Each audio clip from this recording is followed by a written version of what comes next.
L'amour, elle laisse comme une traînée de soufre derrière lui, comme une odeur qui traîne, et que malgré tout, dès que tu rencontres quelqu'un, tu sens, un peu comme quand tu vas pisser et que tu sens tes doigts.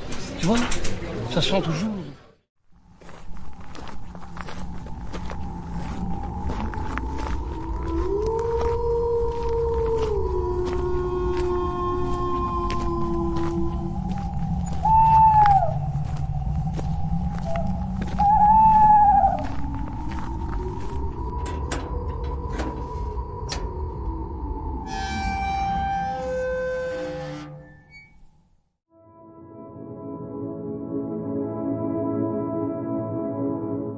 Dans la vie, il y a des séries qui nous surprennent et il y a les autres. Ces séries, dont tu n'attends rien de prime abord, ont la faculté de te bouleverser, d'éveiller des émotions et de te happer.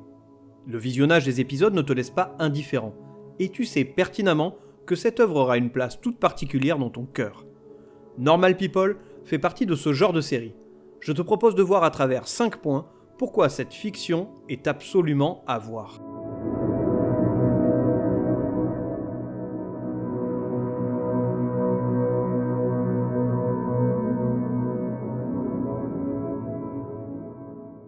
Avant d'aller plus loin, on va de suite clarifier 3 choses. La première, Normal People est basé sur le roman éponyme écrit par l'auteure irlandaise Sally Rooney et sorti en 2018. Je n'ai pas lu le roman, donc je ne suis pas en mesure de proposer un comparatif entre la fiction et l'ouvrage original.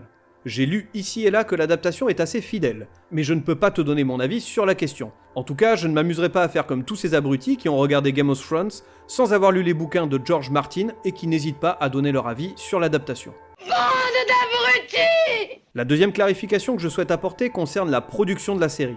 À ce jour, en tout cas à ma connaissance, seule une seule saison existe et aucune communication faite concernant une annulation ou un renouvellement. Alors pourquoi parler de la série sur ce podcast si elle n'est pas annulée, me diras-tu ? Tout simplement parce que c'est moi qui tiens le micro. Eh oui, c'est moi le patron.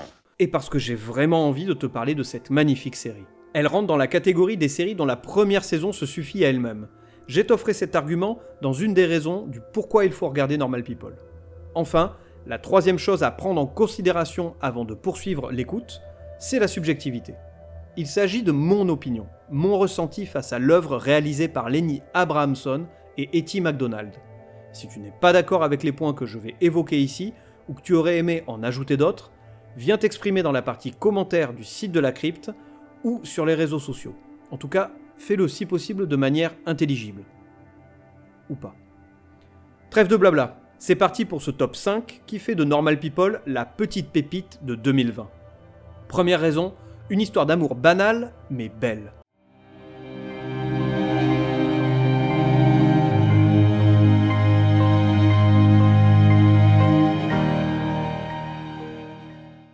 Ah, l'amour. Mon côté fleur bleue a ressurgi devant cette belle histoire d'amour. Il faut dire qu'adolescent, j'étais adepte de comédies romantiques comme Pretty Woman, Ghost ou encore Dirty Dancing.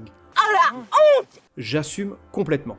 Et pour les 2 dernières, il y avait l'effet Patrick Swayze, un acteur pour lequel je vouais un culte, surtout après l'avoir vu dans Point Break. Et le coquinou, il était toujours en charmante compagnie, de Demi Moore à Jennifer Grey en passant par Keanu Reeves, la classe quand même. Apparemment, il était aussi un formidable amant, mais ses talents en poterie sont peut-être à revoir si tu vois ce que je veux dire. Moi je vous le dis, je vous soupçonne d'être un gros nul. Normal People suit l'évolution de l'histoire d'amour entre 2 jeunes, Connell et Marianne. Contrairement au film susmentionné, Normal People n'est pas une simple comédie romantique. Déjà, elle se classe dans la catégorie drame, et il faut y voir quelque chose de moins romancé et de plus ordinaire. Oui, une histoire d'amour somme toute banale, comme cela est indiqué dans son titre. Connell et Marianne, les 2 héros de la série, auraient pu être tes voisins, tes copains de lycée, des individus quelconques. Ils sont toi, moi, vous, tout le monde. Shut the fuck up! En quelque sorte, on a tous une part de Connell et Marianne. Il est très facile de se projeter sur leur couple, de la naissance de leur lien amoureux, de leur amitié, de leur rupture, de leur souffrance ou de leurs ébats. Il se dégage des bribes de chaque relation que peut connaître quelqu'un au cours de sa vie. Leur histoire, c'est la leur, mais c'est aussi la nôtre. Personnellement, je me suis reconnu par certains aspects de ce qu'ils ont vécu ensemble. Ouais, vas-y, raconte-nous un peu tes histoires de cul, mon coquin. Mais bien entendu, j'allais y venir. Mais avant toute chose, je te propose que tu ailles te faire une petite poêlée d'amanite phalloïde, et je te raconterai tout ça après. Promis. Désolée, Émile. C'est ce festival, toute cette pression, Oh, je suis déçu. Vous m'aviez promis. Je vais vous dire quelque chose, Odile. On ne peut pas tromper une personne 1000 fois. Si, on peut tromper 1000 personnes 1000 fois. Non, on peut tromper une fois 1000 personnes, Odile, mais on ne peut pas tromper une fois 1000 personnes. J'ai rien compris. En résumé, Normal People est une simple histoire d'amour entre un homme et une femme. Le tout raconté avec beaucoup d'authenticité. Il est donc très facile de plonger corps et âme dans cette histoire, certes classique, mais tellement belle.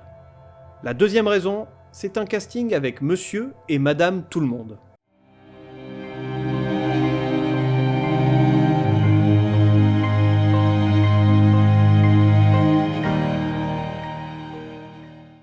Daisy Edgar Jones et Paul Mescal, respectivement Marianne Sheridan et Connell Waldron dans Normal People, nous livrent une interprétation remarquable durant les 12 épisodes qui composent la série. Un jeu d'acteurs à la fois juste et touchant, sans en faire trop. Ici, pas de drama inutile, pas de profusion de larmes, pas d'excès en tout genre. Normal People nous plonge encore une fois dans une histoire fidèle à ce que chacun pourrait vivre. Il y a certes des moments de tristesse, des tensions, des questionnements, des joies, etc., mais surtout pas de démesure. Je pense que le travail de la direction des acteurs a été très important, afin de répondre à ces exigences. En tout cas, c'est encore une fois mon ressenti. Daisy et Paul sont dans la justesse de la situation et sont fidèles aux personnages qu'ils incarnent. Il faut bien dire que Marianne et Connell ne sont pas non plus des extravertis. Il aurait été étrange de les voir se déchirer comme des malpropres, tu sais, un peu comme Kevin et Kimberly, tes voisins du 3e étage, ceux qui auraient pu intégrer le casting des Marseillais ou toute autre émission de télé-réalité actuelle. Vous êtes tous des cons! Cette justesse d'interprétation, dont je parlais un peu plus tôt, témoigne également de l'osmose entre les comédiens. On sent une véritable connivence, une quasi-harmonie entre Daisy et Paul. Un lien important entre les comédiens, d'autant plus fort lors des scènes intimes. J'aurai l'occasion d'y revenir un peu plus tard. Pour conclure ce point sur le casting, parlons de la beauté de Daisy et Paul. Les deux tourtereaux ressemblent à tout le monde. Pas de bimbo surfaite ou de mecs bodybuildés. On est loin du casting de beaucoup trop de séries américaines. Alors attention, je ne dis pas que Daisy et Paul ne sont pas beaux. Là aussi, l'esthétisme est quelque chose de très subjectif. Et d'ailleurs, ils ont une véritable beauté, un charme fou. Ils sont jeunes, ils sont tendres, ils sont beaux, oh que oui. Et j'ai clairement eu un gros coup de cœur pour Daisy Edgar Jones. Mais avec eux, on est loin des standards habituels livrés par les médias de masse, avec des nanas à la plastique irréprochable, maquillées à la truelle, ou avec des mecs en mode vénère, à la coiffure de footballeur, aux biceps contractés à s'en faire un retournement du rectum. C'est dégueulasse, mais... Attends, c'est censé être l'homme le plus classe. Il va sans doute nous présenter ses excuses. Tu sais, tes excuses, tu peux te les coller au cul. Daisy et Paul sont un peu monsieur et madame tout le monde. Un couple ordinaire que tu aurais pu croiser à la Fnac un samedi après-midi et sur lequel tu ne te serais probablement pas retourné.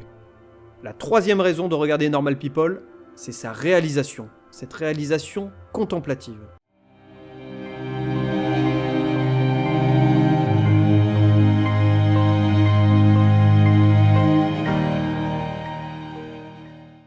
Et c'est la première chose qui m'a frappé quand j'ai regardé Normal People. Au même titre que cette histoire d'amour ordinaire, la réalisation se veut simple et efficace. Elle n'est en rien mauvaise, ne me fais pas dire ce que je n'ai pas dit. Au contraire, elle prend le temps d'accompagner les personnages dans leur histoire. À la limite du contemplatif en fait. On se croirait presque dans un film de Terrence Malick. Une comparaison qui, je le sens, va interroger les cinéphiles admirateurs du travail de Monsieur Malick. Et pour toi, qui ne le connaîtrais pas, Terrence Malick est un scénariste et réalisateur américain à qui l'on doit de véritables chefs-d'œuvre, comme notamment La Ligne Rouge et The Tree of Life. Ce parallèle entre Normal People et Malick, je le ressens principalement sur la lenteur présente dans la série. Elle prend son temps, laisse vivre les personnages pour nous permettre de les accompagner dans leur aventure. Les plans larges sur les paysages, ou encore les plans resserrés sur Connell et Marianne, sont parfois figés et cristallisent la beauté du moment. Ça, c'est de toute beauté. Normal People nous place devant une réalisation authentique et intimiste. Il est alors difficile de ne pas plonger pleinement au cœur de cette histoire d'amour remplie de douceur et de bienveillance. La quatrième raison, concerne la place de la femme et la place de l'homme.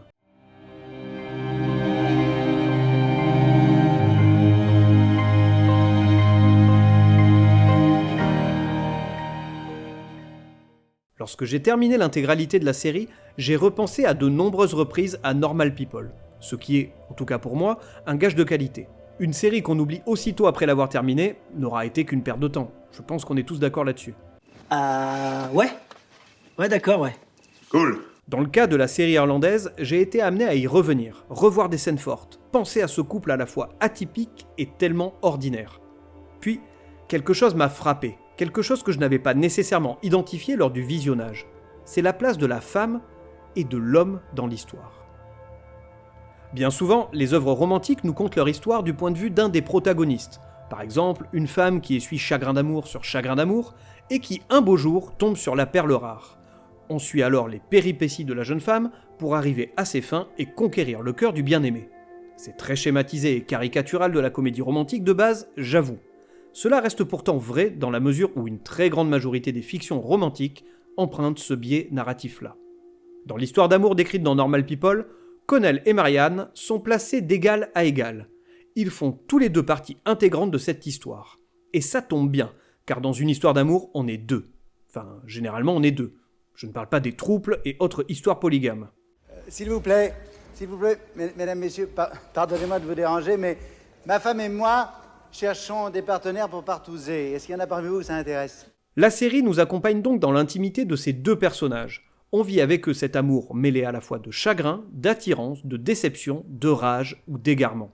Concernant plus particulièrement la place de l'homme, j'ai été agréablement surpris par le personnage de Connell. Dès le début, la série nous montre ce jeune lycéen qui réussit partout, dans ses études, dans sa vie sociale, et il est la star du sport local de son lycée. Connell est l'équivalent du quarterback du football américain si tu veux. Et pourtant, les scénaristes ont complètement détruit le cliché du sportif décrit dans de trop nombreuses séries pour ados.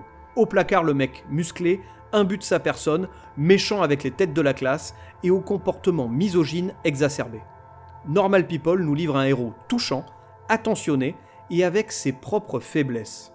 La série va même au-delà, en présentant un homme prévenant. Oh, qu'il est mignon !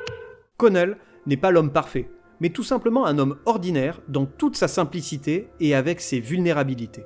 En somme, l'homme que l'on croise partout, car tous les hommes ne sont pas des bofs. Oui, il y en a, on est bien d'accord. Et c'est souvent eux qui sont mis sur le devant de la scène. Pourtant, la plupart des mecs sont des types bien, comme notre cher Connell. La prévenance dont je parlais un peu plus tôt se retrouve aussi dans les scènes érotiques. Des scènes d'ailleurs remarquablement filmées. Rien de pornographique ou qui se veut osé. C'est bête ça, quel dommage. Mais bel et bien de belles images témoignant de l'amour de ces deux êtres. La réalisation est une nouvelle fois mise en avant à travers les regards, les souffles, les sensations de Marianne et de Connell.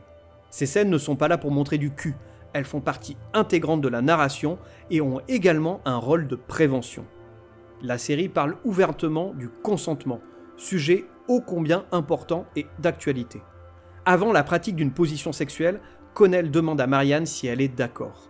Il y a un accompagnement des deux êtres lors de ces scènes, une acceptation mutuelle des désirs de l'un et de l'autre. D'ailleurs, concernant la question des scènes de sexe au cinéma et dans le monde des séries télévisées, j'ai découvert le métier de coordinatrice d'intimité. Je te renvoie à l'excellent article d'Anaïs Bordage sur le site Slate. L'article s'intitule « Dans les coulisses des scènes de sexe de Normal People ». Tu trouveras le lien sur le site de la crypto-série et bien entendu sur le site de Slate. Pour conclure, que ce soit l'homme ou la femme, Normal People ne prend pas de parti et offre aux téléspectateurs une perspective sur ce qu'est une véritable histoire d'amour entre un homme et une femme, ou du moins ce qu'elle devrait être. La 5e raison qui clôturera cet épisode concerne le nombre de saisons, à savoir pour l'instant une seule, et puis s'en va. En tout cas, je l'espère.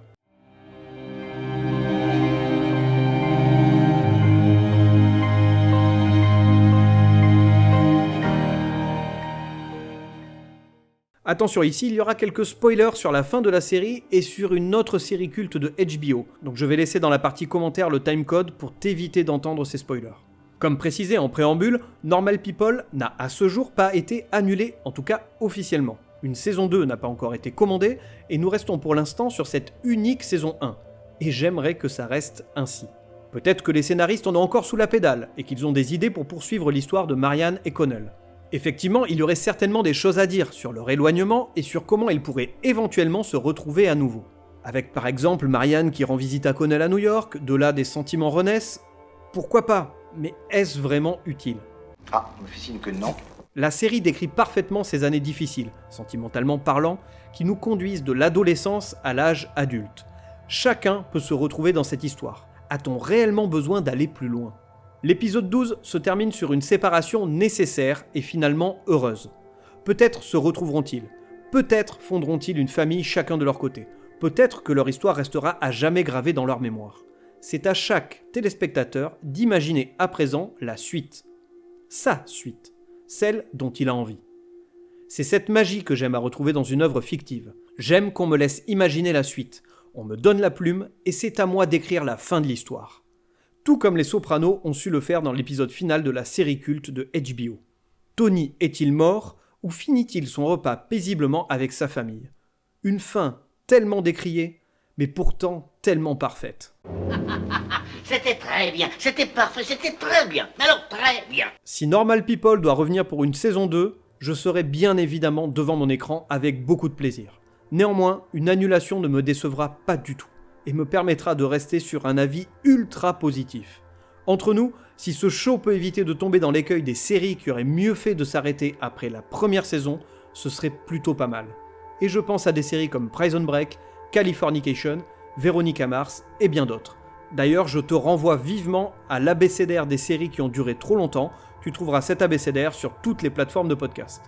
Pour toutes ces raisons et bien d'autres, la musique, dont je n'ai pas parlé, mais qui aurait pu avoir sa place pour une 6e raison, Normal People est mon gros coup de cœur de l'année 2022. La série est même entrée dans mon panthéon des séries cultes. Si tu ne l'as pas encore vue, fonce et viens me donner ton avis. Elle est disponible sur la plateforme MyCanal. Cet épisode entièrement dédié à Normal People s'achève ici. Connaissais-tu la série? L'as-tu autant appréciée que moi? Je t'invite à venir me partager ton avis, me dire ce que tu as pensé de la série, si tu l'as aimée, si tu l'as détestée, et pourquoi. On se retrouve dans ce cas sur le site de la Crypto-série, dans la partie commentaires de l'article sur Normal People, ou sur les réseaux sociaux, Instagram, Facebook, TikTok et X. Tu peux également retrouver tous les épisodes du Son de la Crypte sur toutes les plateformes de podcast, ainsi que sur la chaîne YouTube de la Crypto-série. Je te donne rendez-vous très prochainement pour un nouvel épisode du Son de la Crypte. D'ici là, profite de la vie, et bisous.